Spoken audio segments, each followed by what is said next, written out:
Bonsoir tout le monde, bonsoir à toutes et à tous. Je suis très très heureuse de vous retrouver ce soir en live qui, je le sais, a manqué à certains d'entre vous. En effet, une petite interruption de quelques semaines.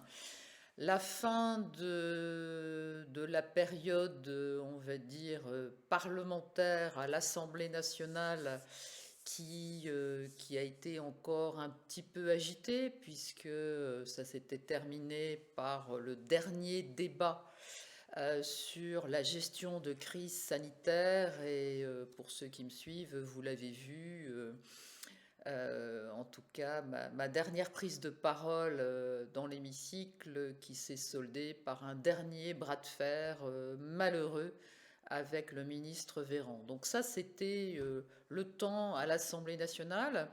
Vous savez qu'en tant que présidente de mon parti, Ensemble pour les libertés, ce parti qui reste encore jeune, hein, que j'ai lancé mi-septembre 2021, est toujours encore en structuration. Alors ça se passe très très bien. Je voulais vous annoncer que nous avons des référents maintenant absolument partout, dans toutes les régions françaises.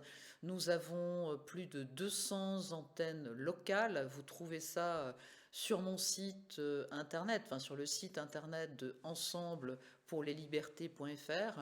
Ça nécessite beaucoup de temps de coordination, ça nécessite de l'énergie, mais c'est absolument passionnant puisque vous êtes très très très nombreux à venir vers cette plateforme citoyenne, hein, telle que je l'ai souhaitée, en tout cas qui est la vôtre. Et surtout, nous sommes en train de réfléchir aussi tous ensemble à cette période qui est une période électorale. Alors je vais revenir hein, sur l'annonce, puisque nous sommes juste avant les présidentielles, et pour moi, c'est un moment assez incroyable, puisque nous subissons, ou en tout cas tous les jours, nous apprenons un scandale différent, donc on va y revenir. Mais certes, il y a les présidentielles et il y a aussi, en ce qui me concerne, en ce qui concerne le parti Ensemble pour les libertés, l'échéance suivante qui est celle des échéances législatives, puisque ça serait vraiment extrêmement intéressant que nous soyons un groupe de parlementaires nouveaux, à la fois Ensemble pour les libertés, mais d'autres partis aussi se sont rapprochés de moi.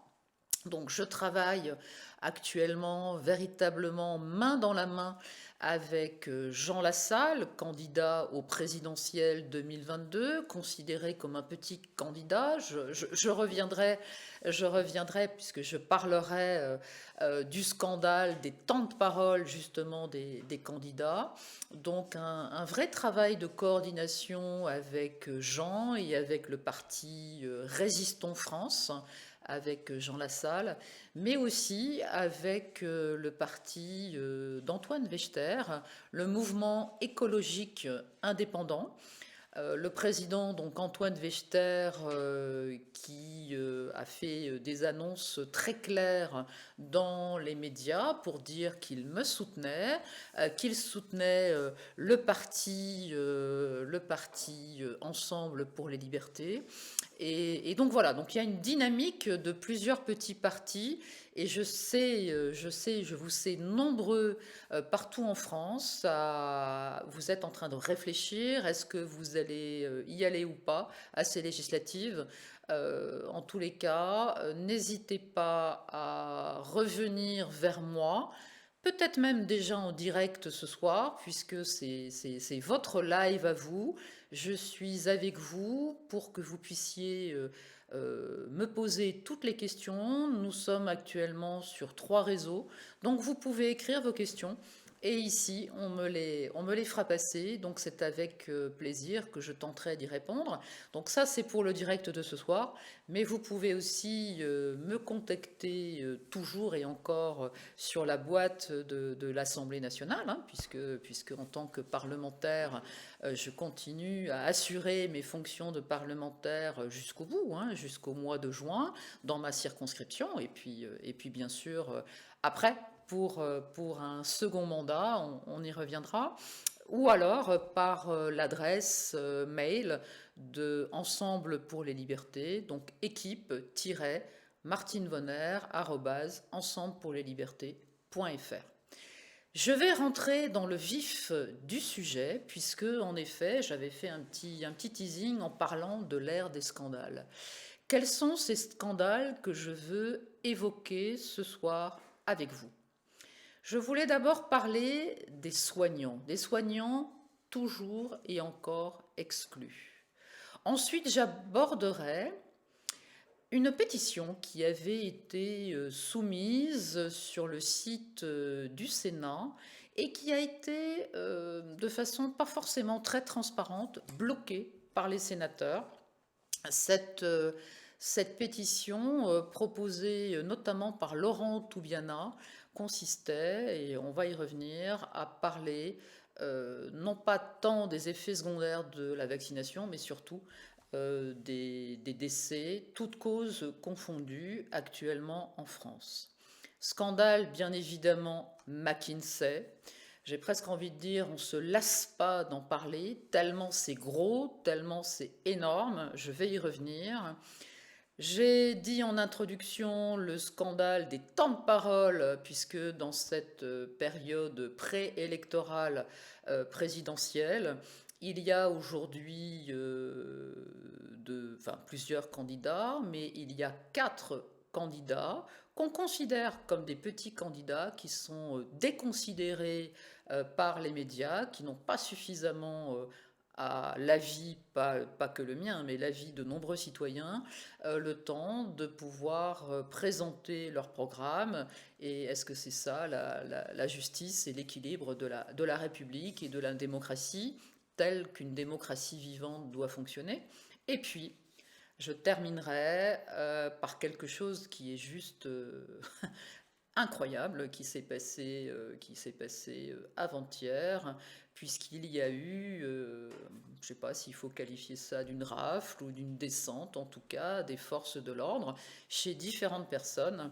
Mais ce qui est particulièrement choquant, c'est que maître Virginie Arrojo-Recchia, alors je vous l'annonce parce que je sais, j'ai appris juste avant de commencer ce live qu'elle avait été libérée ce soir et on peut tous s'en réjouir. Elle est en train de retrouver les siens, sa famille, son mari, ses enfants, mais on reviendra sur les conditions d'une forme d'arrestation, en tout cas, qui s'est passée encore une fois mardi à l'aube chez elle. Donc, je vais commencer par les soignants.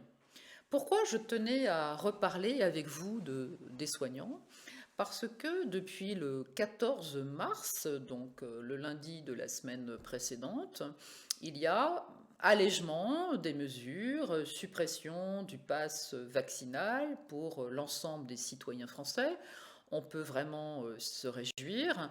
Il y a maintien de l'obligation du pass sanitaire, toujours et encore dans les établissements de santé, dans les établissements médico-sociaux comme les EHPAD, les maisons de retraite, hein, et aussi dans les transports en commun, donc le métro, les taxis, les TGV, les trains, etc. Bon. Donc ça, on se réjouit. On sait très bien que, de toute façon, tout cela était couru d'avance, hein, puisque ce pass vaccinal n'a rien à voir avec la lutte contre le Covid, mais c'est un instrument politique. Mais ce qui reste totalement scandaleux, c'est que malheureusement, cet allègement ne concerne absolument pas l'ensemble des professionnels concernés par cette vaccination obligatoire qui figure en toutes lettres dans la loi du 5 août 2021 qui est toujours valable. Pourquoi je dis que c'est scandaleux? Parce que je rappelle, alors on n'a toujours pas le chiffre exact, le dernier chiffre qui avait été précisé par la ministre Brigitte Bourguignon en octobre ou novembre était celui de plus de 7500 soignants suspendus. Bon, allez, on va arrondir à 8000. Il y a quelques soignants qui étaient en arrêt avant le 15 septembre qui ont été, entre guillemets, réintégrés. Alors, ils ne sont pas complètement réintégrés puisqu'ils sont toujours en arrêt, mais en tout cas, leur contrat de travail est toujours en vigueur. Mais les autres, ce sont des personnes, je le répète, diplômées, des personnes qui se sont investies, enfin, certains depuis bien évidemment plusieurs années auprès des patients, qui ont choisi ce métier de cœur, ce métier de soins, d'accompagnement des patients, que ce soit à l'hôpital, que ce soit en clinique, que ce soit en libéral, que ce soit dans les structures médico-sociales pour personnes handicapées ou pour personnes âgées. Ces soignants, depuis le 16 septembre, ne touchent pas un seul euro pour vivre. C'est absolument scandaleux. Ils n'ont pas le droit à leur congé payé, ils n'ont pas le droit à leur congé de formation, ils n'ont pas le droit de pouvoir toucher les heures, les multiples heures supplémentaires qu'ils ont effectuées. Ils n'ont pas le droit de pouvoir toucher le RSA. On a donc en France une catégorie de personnes qui sont aujourd'hui déconsidérés, qui n'existent plus socialement au regard de la société, puisqu'ils sont devenus invisibles, ils n'ont droit à rien. Et c'est d'autant plus scandaleux qu'on sait très bien aujourd'hui que l'hôpital public va très très mal. Depuis octobre 2021, un lit sur 5 est fermé dans les hôpitaux publics pour des raisons de sécurité des soins, pour des raisons de non-possibilité de continuité des soins. Sur un poste d'infirmier, pour avoir un infirmier 24 heures sur 24, on compte plus de 5 équivalents temps plein. Donc vous voyez aujourd'hui à quel point l'hôpital public, parce que c'est surtout là qu'il y a des problèmes de recrutement, il y en a aussi, encore une fois, dans le libéral, sur certains territoires où c'est très compliqué. Hein. J'ai une infirmière qui s'est confiée à moi il y a quelques jours en me disant elle n'arrive plus à prendre congé, c'est plus possible parce qu'il n'y a pas d'infirmier en capacité de venir la remplacer. Donc il y a des situations qui deviennent inextricables. Donc là, on a tout un système de soins qui est fragilisé, avec un ministre qui a pourtant parlé des mesures du Ségur, etc. Mais on sait très bien que c'était des mesurettes. C'est pas avec ça qu'il arrive aujourd'hui à valoriser cette profession. Et donc on a toujours ces soignants suspendus, ces soignants qui aimeraient revenir travailler en se faisant tester, etc. Et à côté de ça, donc on a cette carence. Donc pour combler la carence, puisque l'hôpital public ne peut plus fonctionner, il y a des campagnes, depuis cette semaine, depuis lundi 21, il y a des campagnes de recrutement envers les jeunes. On leur promet un métier de responsabilité, on leur promet un métier où ils seront utiles, c'est vrai. On leur promet un métier où ils auront une progression de carrière. Alors ça, c'est totalement faux, parce qu'on sait très bien que depuis des années et des années, les soignants ne sont pas considérés à leur juste valeur et qu'ils sont insuffisamment payés. Moi, je suis élu dans l'Est de la France. Je peux vous dire que dès qu'on regarde de l'autre côté de la frontière, notamment en Suisse, mais il n'y a pas photo, il vaut mieux être infirmier ou être soignant de l'autre côté, en Suisse, plutôt que de l'être en France, tellement l'écart de salaire est absolument gigantesque. Donc là, on promet, on fait miroiter à des jeunes qui vont peut-être s'engager croyant à cette possibilité de filière professionnelle. Mais ça veut dire quoi? Ça veut dire que comme ce n'est pas une vision globale de l'organisation des soins, on va former de façon très rapide, d'ailleurs de façon plus rapide, ces jeunes qui seront des contractuels. Donc on n'aura plus cet engagement comme les soignants qui avaient vraiment choisi ce métier par passion. et ça ne va absolument pas régler la problématique de l'offre de soins sur l'ensemble du territoire français. Ça va surtout continuer à laisser de côté tous ces soignants suspendus. Donc moi j'aimerais redire ici, il y a quelques candidats à la présidentielle qui se sont prononcés sur cette question. Absolument pas les candidats, enfin en tout cas je vais parler de Macron et de Pécresse. En tout cas, ces deux candidats-là ne se sont absolument pas prononcés sur la réintégration des soignants. Et c'est bien triste, et j'espère surtout que les Français, au moment de mettre leur bulletin de vote, s'en souviendront, parce que c'est les soignants aujourd'hui, mais ça sera peut-être d'autres catégories professionnelles demain, tellement il y a une véritable maltraitance dans ce pays. Je voulais, avant de clôturer ce chapitre sur la santé, je voulais évoquer également une étude qui a été, enfin en tout cas un article qui a paru et qui a été repris dans le quotidien du médecin, je le précise, souvent on me demande quelles sont les sources, donc là c'est bien le quotidien du médecin. Big Pharma a offert à des médecins influenceurs en France, entre 2014 et 2019, plus de 818 millions d'euros à ces médecins. On comptabilise en France 548 médecins qui sont considérés comme des médecins influenceurs. Ils ont déclaré, parce que c'est transparent, c'est comme ça que le quotidien du médecin a pu en parler, ils ont déclaré 7 350 492 cadeaux. C'est juste hallucinant. Donc on a d'un côté un hôpital qui n'a plus aucun moyen, et on a de l'autre côté, et vous les avez vus de toute façon depuis le début de la crise, tous ces médecins qui sont sur les plateaux, qui ont des conflits d'intérêts, des liens d'intérêts. Là, les choses sont très claires. Big Pharma, rien que pour la France, 818 millions d'euros, et au niveau mondial, 6 milliards qui sont mis, en tout cas, qui sont mis de côté, ou en tout cas non pas mis de côté, mais qui sont prévus pour tous ces cadeaux et pour acheter les prescripteurs. Donc on voit, on comprend mieux, ça nous éclaire une fois de plus sur cette vaccination, sur cette stratégie vaccinale à outrance, puisque poussée, en tout cas relayée, par des médecins qui sont en tout cas achetés par l'industrie pharmaceutique. Deuxième scandale. Deuxième scandale, j'ai évoqué donc cette pétition.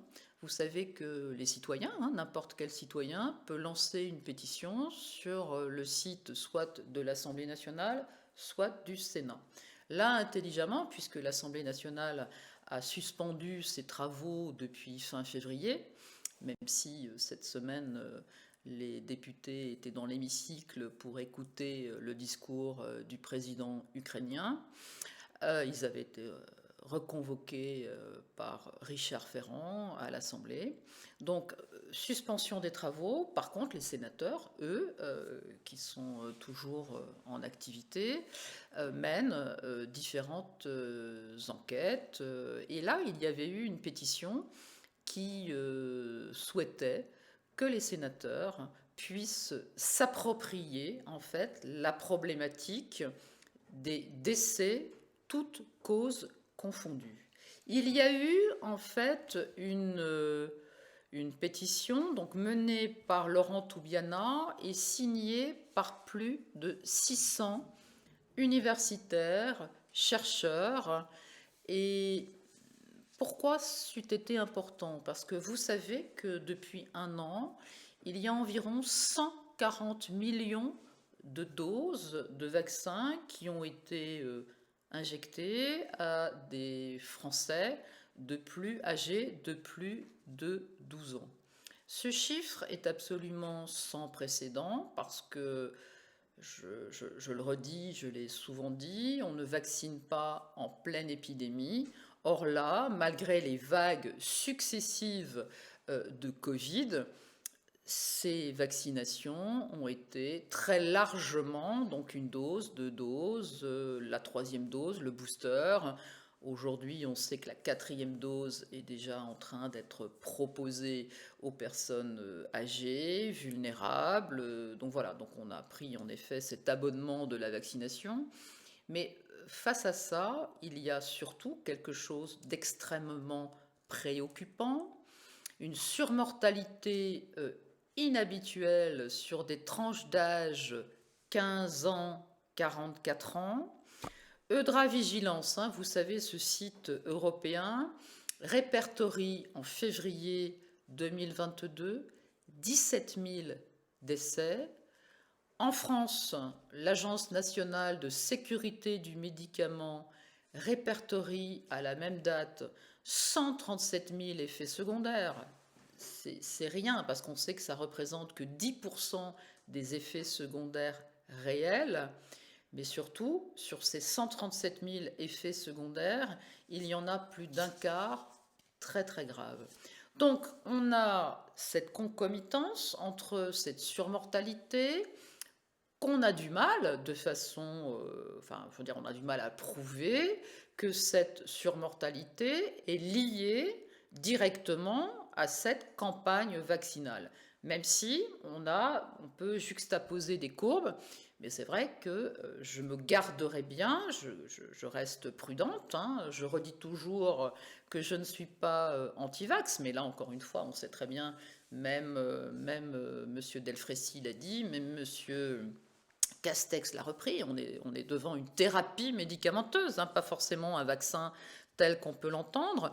Donc, très compliqué de mettre directement ce lien de cause à effet, mais il faut se poser la question. On est légitime de se poser la question. Les citoyens veulent absolument savoir. Donc, par le biais de cette étude qui pourrait être faite sur les décès, toutes causes confondues, on a en effet sur les données du système national en santé, l'âge, le sexe, les dates d'injection, les lots de vaccination qui ont été utilisés, les typologies de vaccins, Pfizer, Moderna, etc. Et les décès avec les dates de décès. Donc vraiment, ça serait extrêmement utile. Or, les sénateurs, de façon pas forcément très transparente, n'ont absolument pas souhaité donner suite à cette demande et ont simplement sollicité l'OPEX, qui actuellement est en train de travailler, et je me réjouis que certains confrères et autres statisticiens, je sais que Madame Christine Coton va être entendue, et j'en suis très très heureuse, par l'OPEX, par la commission, donc tout à fait début avril. Elle pourra expliquer à quel point en tout cas les essais sur ces vaccins ont été extrêmement mal menée, voire caviardée, mais elle l'expliquera très bien. Mais alors, c'est bien parce que cette OPEX réfléchit sur les conditions des essais qui ont été menés pour l'ensemble des vaccins, sur les effets secondaires, puisque je sais aussi que le président de l'association Verity, M. Beltra, sera lui aussi entendu, mais il aurait vraiment été extrêmement important, et j'aimerais que les sénateurs reviennent sur cette décision. Il aurait été important de faire cette étude sur en effet ces décès. Donc, mini-scandale, mais en tout cas, on aimerait que les sénateurs s'expliquent. Peut-être une explication politique à quelques jours du premier tour, avec, on sait, une majorité quand même extrêmement LR, républicaine au Sénat, et une candidate Pécresse qui avait poussé à la vaccination. Donc est-ce que c'est ça l'explication? C'est peut-être un peu réducteur, mais en tout cas, c'est peut-être une pièce du puzzle. Troisième scandale, le scandale McKinsey. Beaucoup d'entre vous en ont entendu parler. McKinsey, c'est une société privée de consultants qui a signé avec l'État français une trentaine de contrats pour un chiffre totalement incroyable, exorbitant, plus de 11 millions d'euros. Là, les sénateurs ont extrêmement bien travaillé. Je venais de les critiquer à l'instant et là, je leur rends en tout cas et je les remercie d'avoir mené une mission d'enquête justement sur les liens et le travail entre McKinsey et l'État, les commandes de l'État.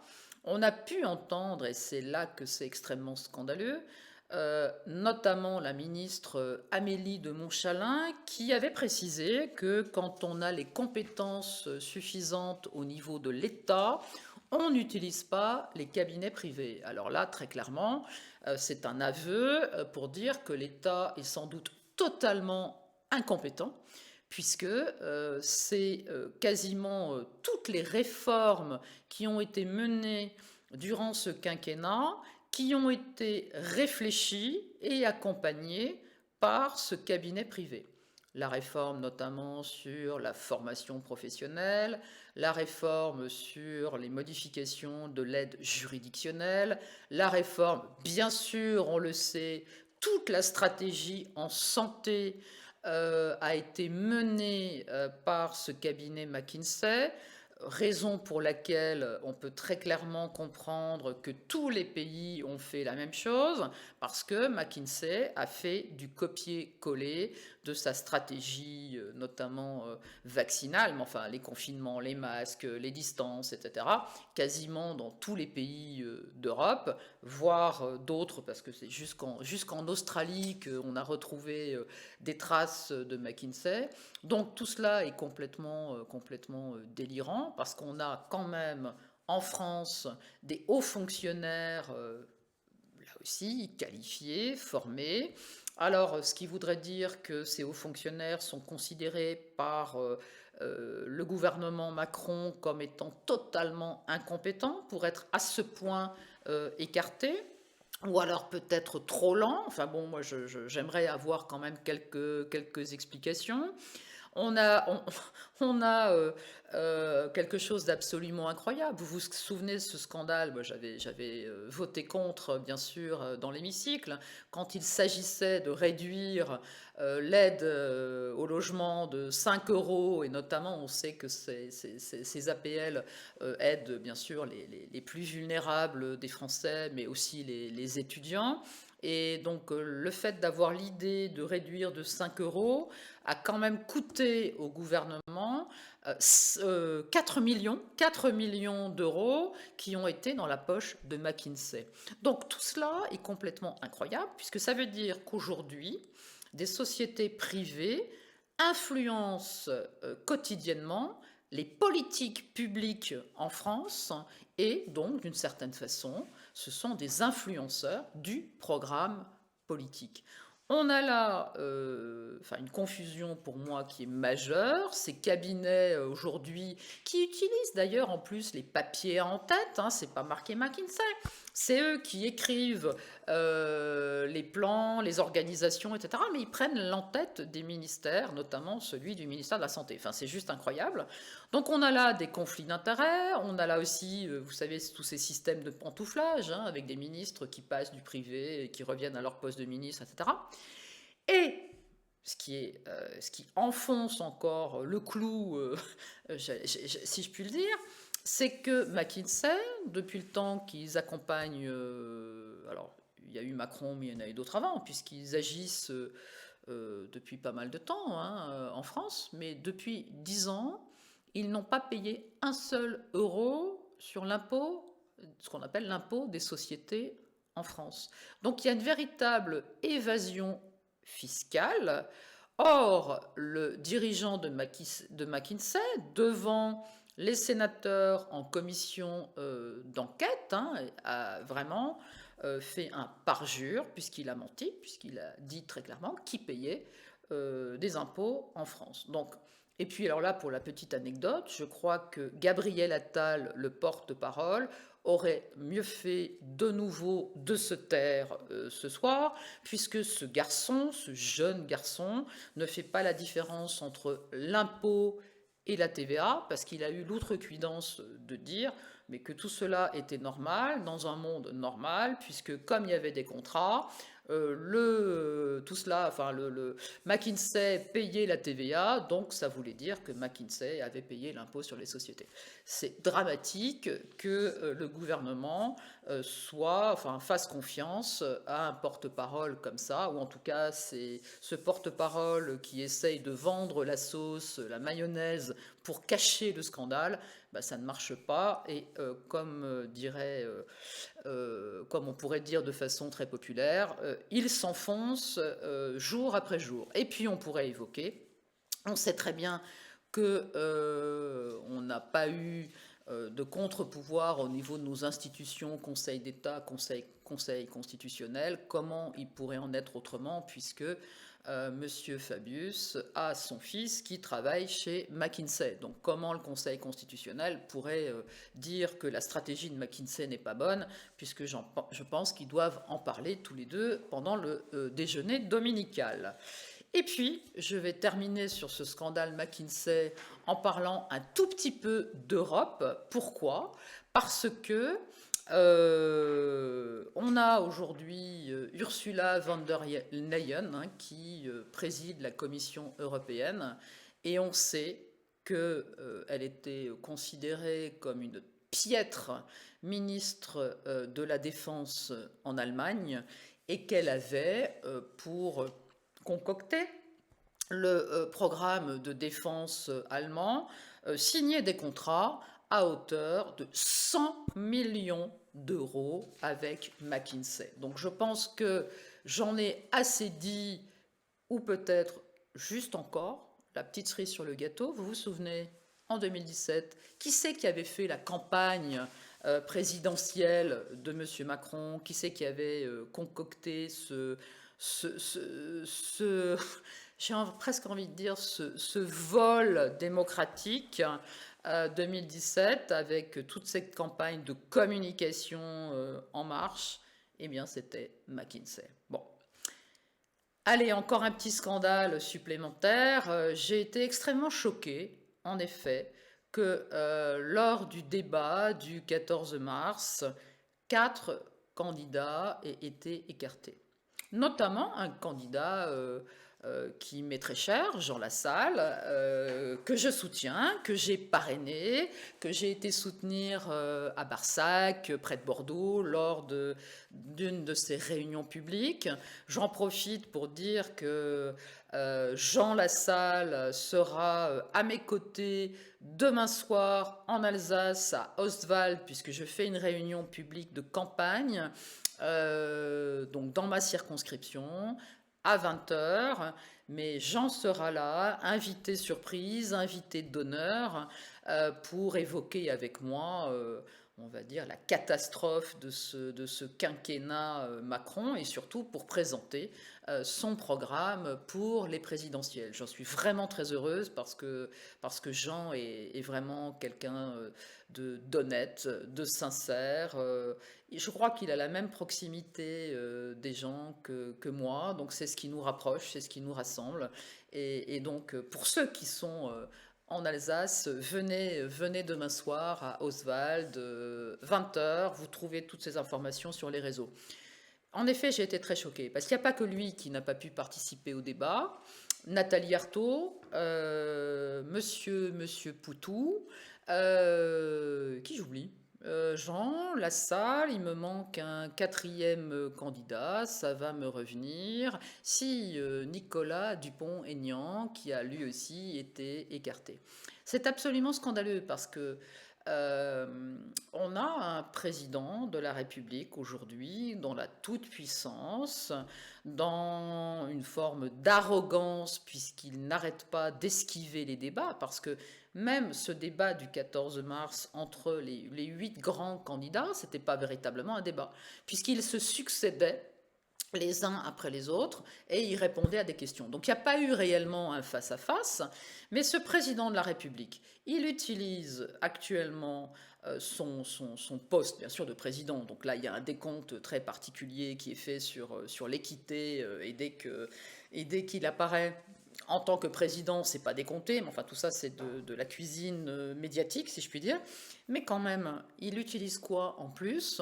Le fait qu'il préside le Conseil de l'Union au niveau de la Commission européenne. C'est absolument, là aussi, scandaleux. Je pèse mes mots. D'autres pays, d'autres présidents avaient déjà été dans ces configurations, à d'autres moments, devant présider cette Commission européenne et avaient passé leur tour parce qu'il y avait des échéances électorales dans leur pays. Il n'a pas souhaité le faire et je trouve ça véritablement scandaleux. C'est un mot que j'utilise beaucoup ce soir, mais réellement, voilà. Donc non seulement il n'y a pas équité dans les temps de parole, puisque, voilà, encore une fois, il y a le poids politique de chacun qui rentre en ligne de compte pour les faire participer ou pas à différents temps dans les médias, dans les débats, etc. Mais en plus, Emmanuel Macron profite de toutes ces casquettes supplémentaires. Puis bien sûr, aujourd'hui, malheureusement, il y a ce conflit dans l'Est entre la Russie et l'Ukraine. Et ce président, bien évidemment, avec une guerre aux portes de l'Europe, de l'Union européenne. Enfin, c'est extrêmement inquiétant, mais pour lui, malheureusement, enfin en tout cas malheureusement pour les Français, mais en tout cas pour lui, il peut tirer bénéfice de cette situation. C'est absolument terrible. Et avant qu'on passe à peut-être toute une série de questions, j'aimerais terminer par ce qui s'est passé il y a quelques jours. Nous sommes jeudi, c'était mardi matin, à l'aube. Plusieurs personnes ont été arrêtées de façon extrêmement violente, extrêmement surprenante. Je vais simplement parler de ce que je sais. J'aimerais évoquer l'arrestation de maître Virginie Araujo-Recchia, que je connais bien, avec qui j'échange très régulièrement, qui est une professionnelle extrêmement consciencieuse, appliquée, qui travaille avec beaucoup d'énergie et d'intensité, puisqu'elle a déjà, depuis le début de cette crise sanitaire, déposé plusieurs plaintes extrêmement solides. C'est une avocate très sérieuse, hein, qui, comme ses autres confrères, se battent pour les libertés, pour les droits fondamentaux. Et cette femme a vu débarquer des forces de l'ordre. Elle était chez elle, c'était l'aube, mardi matin, et elle a été emmenée de façon assez violente devant son mari, devant ses enfants. On lui a pris ses ordinateurs, ses dossiers, etc. Et surtout, pendant plusieurs heures, sa famille ne savait même pas où elle avait été emmenée. Cette femme, je vous disais tout à l'heure, a été libérée ce soir. Elle a quand même fait environ 60 heures de garde à vue. Est-ce que c'est normal dans le pays des droits de l'homme qu'une avocate ou qu'un simple citoyen, de toute façon, soit traité de cette façon-là? Elle aurait eu je dirais, elle aurait dû comparaître. Je n'imagine pas une seule seconde qu'elle aurait fui et qu'elle n'aurait pas comparu de façon volontaire et libre. Pourquoi j'en parle? Parce que je suis, en tant que parlementaire, extrêmement choquée de la manière, des méthodes aujourd'hui du ministre de l'Intérieur. Alors on a pu lire dans les médias mainstream qu'il s'agissait peut-être d'une association de terroristes. Donc enfin, moi j'ai lu, hein, comme vous peut-être, qu'il était question, qu'il y avait des liens avec l'affaire Rémi Daillet. Je n'en sais rien, mais quoi qu'il en soit, utiliser cette méthode de débarquer comme ça chez des personnes enfin voilà, là encore, qui sont, enfin maître Virginie Arojurakia, elle ne déroge pas à la loi, elle fait son travail, elle défend les citoyens, elle défend les droits de l'homme. Enfin, voilà, jusqu'à présent, enfin jusqu'à il y a encore 2 ans, on était dans le pays des droits de l'homme. Enfin, je crois que là, je me pose vraiment énormément de questions. Je suis très inquiète de voir ce qui se passe et surtout des méthodes utilisées. On se réjouit ce soir, je n'en sais pas plus, je pense qu'elle a retrouvé les siens, et ça c'est vraiment très très très important. Je sais que ce qui s'est passé a ému au niveau international, puisqu'elle est très très proche de Rainer Fulmich, elle participe à l'action du grand jury, et j'espère surtout qu'elle va pouvoir nous donner elle-même quelques éléments quand elle, bien sûr, quand elle aura un tout petit peu retrouvé ses esprits, mais en tout cas, cette destruction de l'état de droit et de la démocratie, enfin, moi j'ai envie de dire qu'on devient, en tout cas, un pays où il y a des procédés vraiment de voyous du côté enfin, en tout cas, des forces de l'ordre, et c'est extrêmement inquiétant, cette dérive de l'État. Donc voilà, ça aussi, je tenais absolument à en parler parce qu'il faut, là, dans quelques jours, hein, quand vous allez mettre votre bulletin de vote, il faudra vraiment, vraiment vous souvenir de tout ce qui s'est passé et de toute cette maltraitance. Parce qu'il est vrai que quand le président de la République est questionné sur ses propos, hein, quand il parle des sous-citoyens, quand il trouve normal, puisqu'il s'est exprimé sur la normalité d'avoir fait appel à des cabinets conseils comme McKinsey, bah non, non, non, c'est pas ça la France respectueuse des Français, c'est pas ça la France que nous aimons, et vraiment, il faudra faire et vraiment se débrouiller pour que le président ne soit pas au second tour des présidentielles. Voilà ce que je voulais vous dire ce soir. Je pense qu'il y a quelques questions des auditeurs. Je regarde, voilà. Quelles sont les premières questions? Croyez-vous que les obligations masques, PCR et vaccination vont disparaître et que les soignants et autres travailleurs pourront retourner travailler? Alors, on me demande si je pense que les obligations, masques et autres vont disparaître et que tous ces professionnels suspendus vont pouvoir retourner travailler.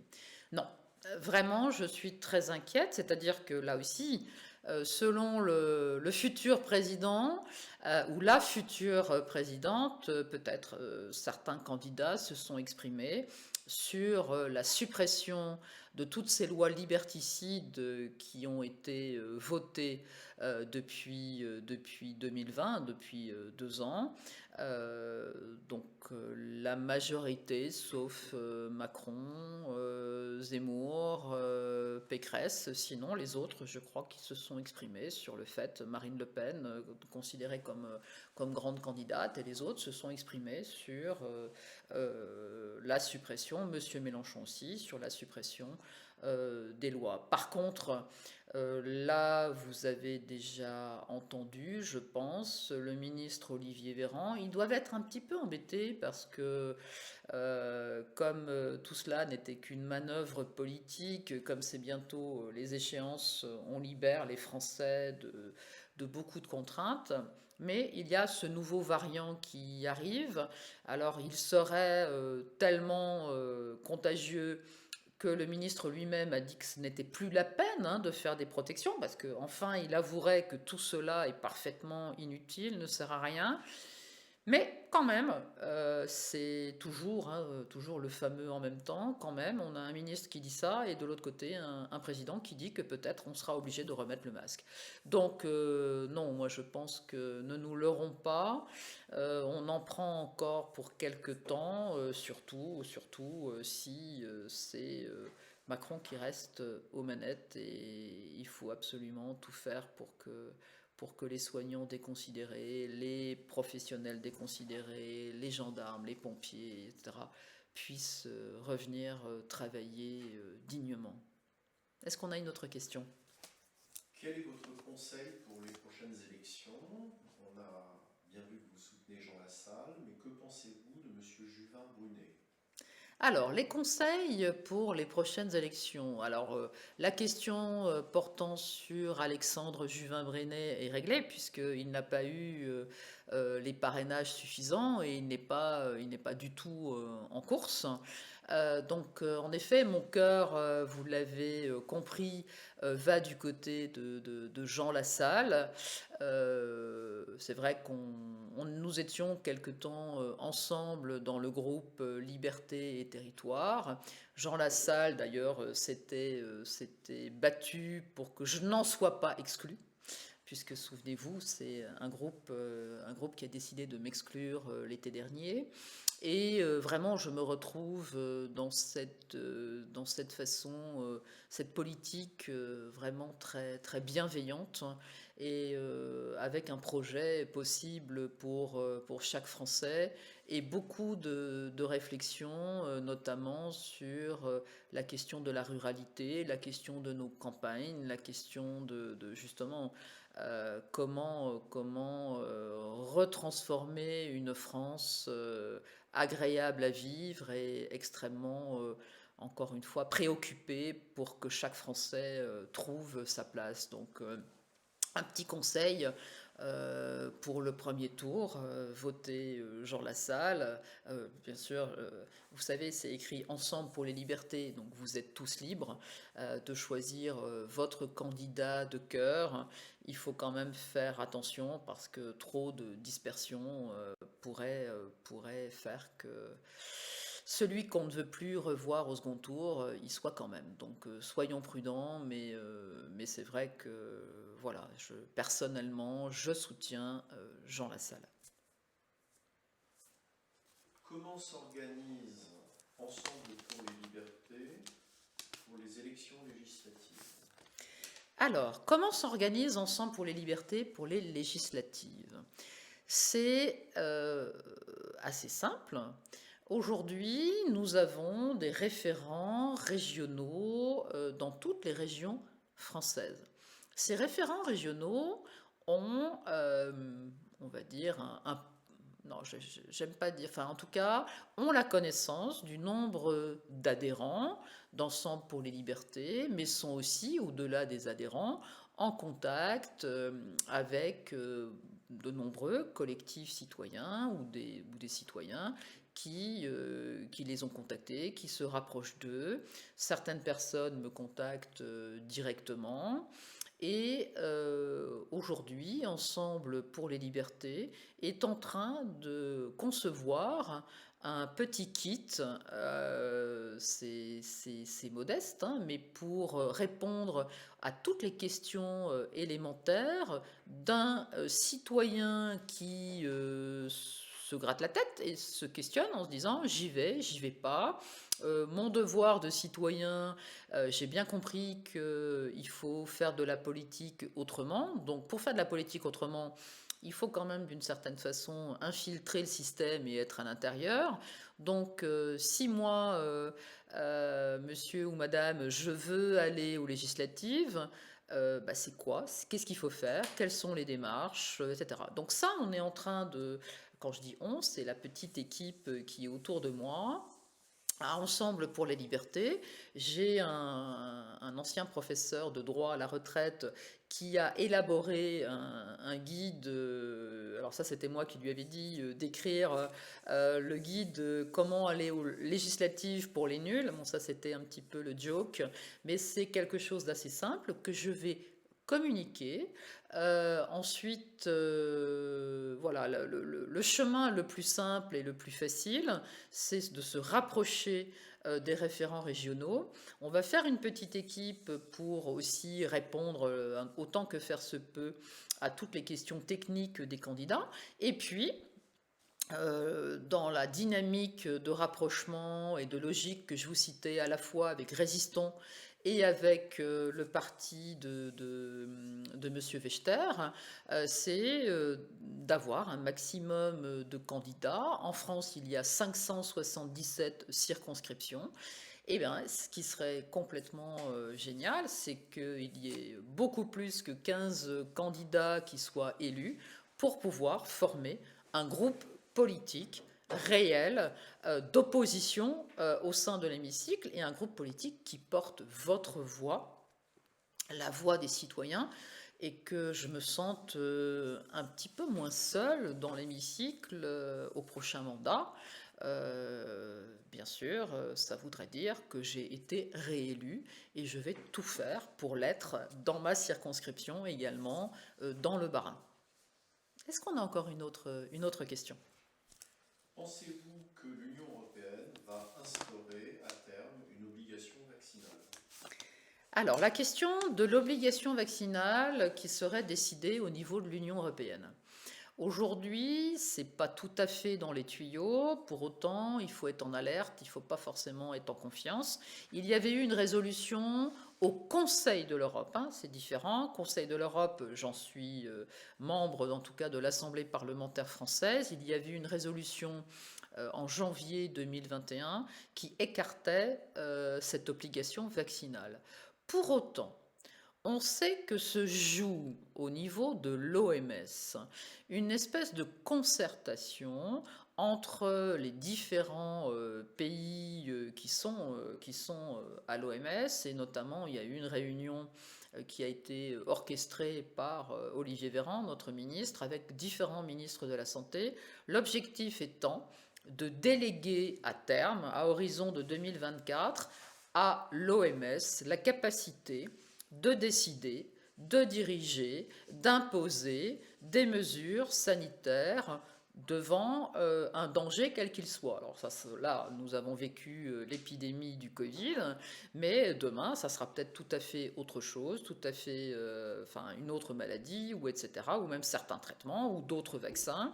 Donc comment peut-on imaginer que des pays souverains acceptent de déléguer leur plan de santé publique à cet organisme, l'OMS, qui, plutôt que de prendre soin, prend simplement soin des industries pharmaceutiques, de Big Pharma et de leur portefeuille. Il ne prend pas soin de la population, de la planète, parce que on sait très bien qu'ils ont beaucoup plus intérêt à faire vivre les pathologies chroniques plutôt qu'à travailler la question réellement de la prévention et à faire que la population mondiale soit en extrêmement bonne santé.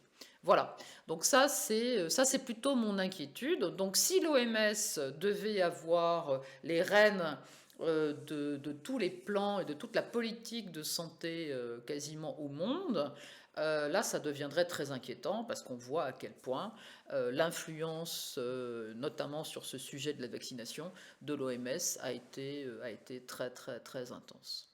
Peut-être une dernière question? Une question assez basique. Puisque le cabinet McKinsey travaille pour le gouvernement et les fonctionnaires, finalement, que font-ils pendant ce temps? Que font les fonctionnaires? Ben, je ne sais pas, enfin je ne sais pas, j'ose dire que, enfin j'espère en tout cas qu'ils travaillent également, mais je ne sais pas s'ils sont là pour évaluer, en tout cas ils doivent tous jouer des coudes, parce que si dans les bureaux et dans les couloirs il n'y a que des consultants McKinsey et autres, hein, parce qu'il n'y a pas que McKinsey, même si on parle essentiellement de McKinsey, mais il y en a aussi d'autres, hein, des gros cabinets de consultants. En tout cas, je trouve ça extrêmement triste, extrêmement dommageable. Donc ça veut dire que cette haute administration, encore une fois, qui est d'ailleurs extrêmement, enfin grassement payée hein, la plupart du temps, il faudrait mettre peut-être la Cour des comptes sur cette affaire pour voir réellement comment l'emploi du temps de tous ces fonctionnaires qui sont considérés par ce gouvernement Macron comme étant totalement incompétents. Je rappelle juste quand même que quand l'épidémie Covid est arrivée, hein, encore une fois, voilà, on a su très vite que c'était pas grave, à part bien sûr pour les personnes très très âgées et encore parce qu'elles n'ont pas été soignées, je le rappelle. Mais j'ai jamais compris pourquoi, alors qu'il y avait des plans extrêmement bien élaborés, des plans blancs qui existaient dans les tiroirs du ministère de la Santé et de la Direction générale de la Santé, et qui avait été élaboré et écrit notamment par des hauts fonctionnaires, je ne comprends pas pourquoi ces plans n'ont pas été utilisés et qu'il a fallu faire un reset et puis confier les clés de la santé de 67 millions de Français à ce cabinet de consultants qui, je le rappelle, n'a absolument aucune compétence en médecine. Voilà. En tout cas, je voulais vous dire à quel point j'ai été heureuse de vous retrouver ce soir, de faire ce live. Je vais tenter de garder de nouveau ce rythme du jeudi une fois par semaine, même si voilà, l'emploi du temps, encore une fois, pour ma propre campagne législative, mais aussi pour accompagner encore les quelques jours peut-être de la campagne de Jean Lassalle, et puis surtout d'être là pour vous répondre aussi à vous, si vous avez envie d'y aller. Moi, je ne peux que vous encourager de vous investir dans une campagne législative. C'est passionnant, c'est extraordinaire quand on aime voilà, sa circonscription, enfin, la circonscription où on habite. Petite parenthèse, parce que ça c'est une question qui revient souvent, est-ce qu'il faut se présenter là où on habite? Mon conseil, en étant toujours très transparente et très honnête, c'est oui, parce que se parachuter dans une autre circonscription parce qu'on aurait peut-être estimé que c'est plus facile, bah là aussi, ça commence par une forme de malhonnêteté parce que se battre pour réussir, pour défendre les citoyens qui vous font confiance, bah c'est là où on vit, c'est là où peut-être vos enfants ont grandi. En tout cas, c'est important pour une démocratie saine et vivante. Je vous dis au revoir et puis à la semaine prochaine. Et surtout, n'hésitez pas aussi, parce que j'oublie toujours de le dire, mais si vous voulez m'aider, si vous voulez, parce que toutes ces actions ont aussi un coût. Alors, si vous voulez un peu aider Ensemble pour les libertés, vous pouvez soit adhérer, soit simplement être donateur. C'est vraiment très très utile pour vous défendre France entière et faire des actions diverses et variées. Je vous remercie et je vous dis à très vite.